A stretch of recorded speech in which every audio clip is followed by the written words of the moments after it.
3-year leave of absence from his alma mater, I am pleased to present to you Dr. William Gates.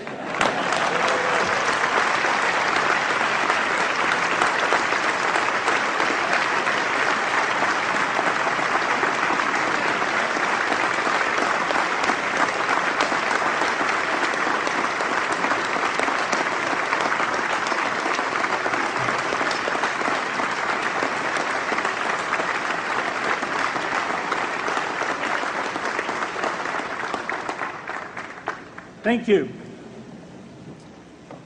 President Bach, former President Rudenstein, incoming President Faust, members of the Harvard Corporation and the Board of Overseers, members of the faculty, parents, and especially the graduates. I've been waiting more than 30 years to say this. Dad, I always told you I'd come back and get my degree.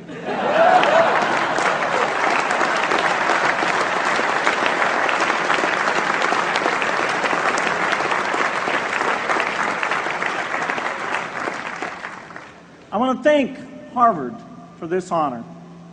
I'll be changing my job next year, and it will be nice to finally have a college degree on my resume. I applaud the graduates for taking a much more direct route to your degrees. For my part, I'm just happy that the Crimson called me Harvard's most successful dropout. I guess that makes me valedictorian of my own special class. I did the best of everyone who failed. But I also want to be recognized as the guy who got Steve Ballmer to drop out of business school.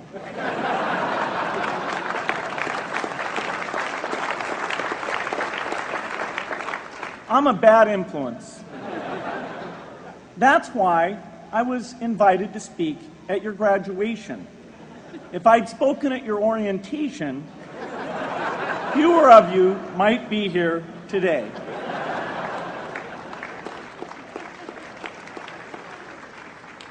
Harvard was a phenomenal experience for me.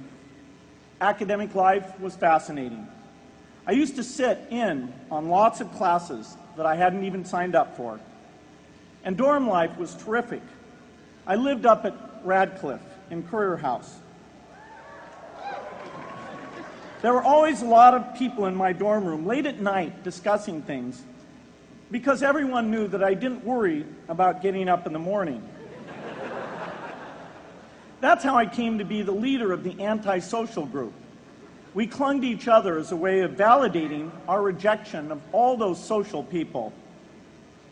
Radcliffe was a great place to live. There were more women up there, and most of the guys were math science types. The combination offered me the best odds, if you know what I mean. That's where I learned the sad lesson that improving your odds doesn't guarantee success. One of my biggest memories of Harvard came in January 1975 when I made a call from Currier House to a company in Albuquerque, New Mexico that had begun making the world's first personal computer. I offered to sell them software. I worried they would realize I was just a student in a dorm and hang up on me. Instead, they said, "We're not quite ready. Come see us in a month," which was a good thing because we hadn't written the software yet.